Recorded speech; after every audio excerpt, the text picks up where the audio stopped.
Hey, welcome to another episode of Atkins Diet in the Kitchen. My name is Kent Alton, and this week's episode is dedicated, one, to all my Swedish listeners or viewers.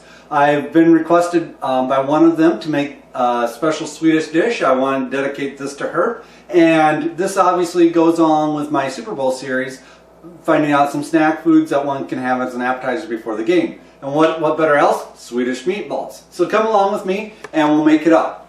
So I have my 1 tablespoon of coconut oil cooking in the pan here. I'm going to toss in 1 medium onion to start sweating. And to that I'm going to add just a dash of salt. We'll let this cook over here while we start mixing ourselves up. We have 1 pound of ground beef. And to that I'm going to add 1 pound of ground pork. Alright, we're going to mix it up for approximately 15 seconds just to get it mixed through each other.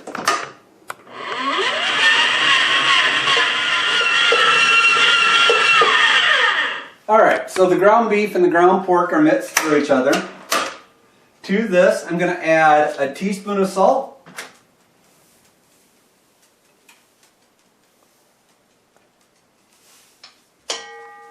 2 egg yolks,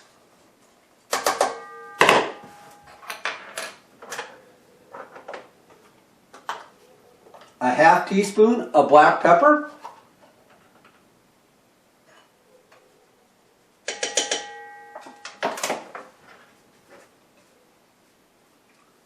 an 1/8 of a teaspoon of nutmeg,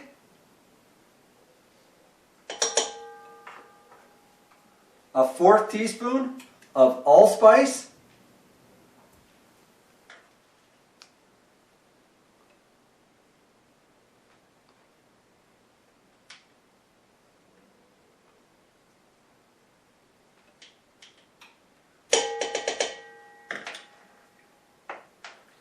and a 1/4 teaspoon of dried ground mustard. This recipe originally came from Alton from the Food Network or Good Eats fame. And we're going to mix this together for about 1 to 2 minutes.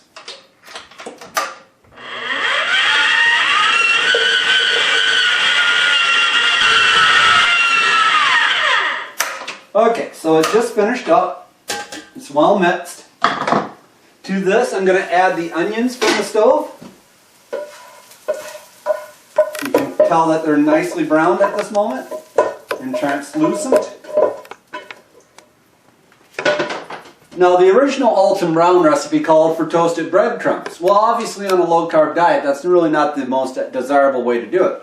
But we still need to have a binder for our meatballs.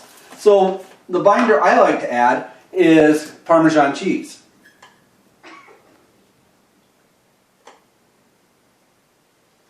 Add this in. We'll mix one more time for just a couple seconds.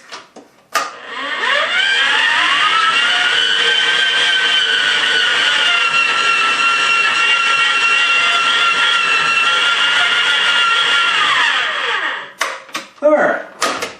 I'm going to scrape down the sides and we'll catch back up in just a few seconds. Alright, so I've scraped down the sides of the Swedish meatball mix.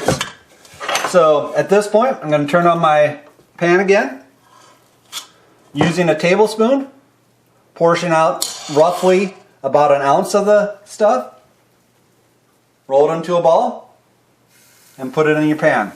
Now you could also put into a sheet pan that has raised edges like this one and put them in the oven for 450 degrees for 10 to 15 minutes.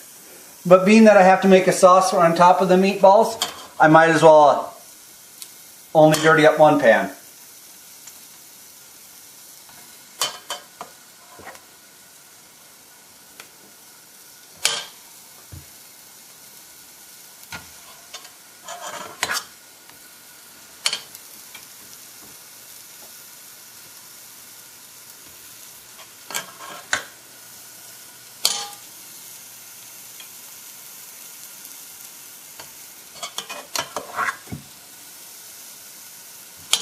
and I'll just continue to work my way through the meatballs, and you'll see the finished product when I get closer to it. Okay, so the meatballs are done at this point, so we'll take them off the heat.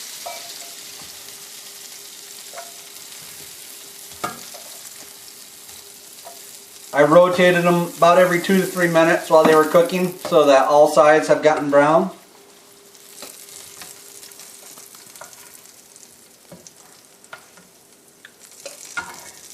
About 25 meatballs here.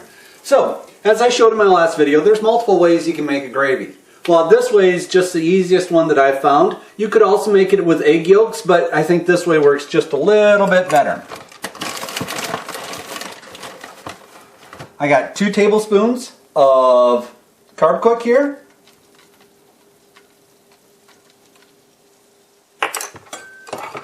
I'm going to mix this around.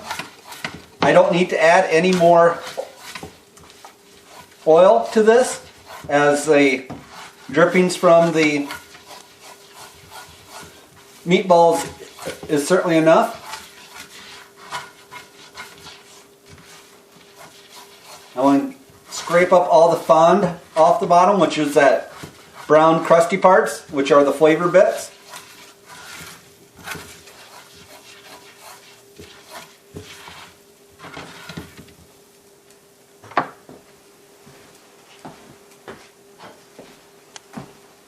Alright, to this I'm going to add 1 cup of chicken broth.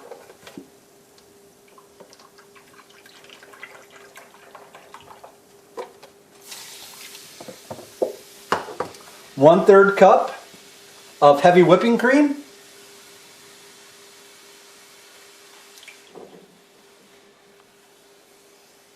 And 1/3 cup of water. I'm going to turn the stove up to about a medium heat and just keep mixing.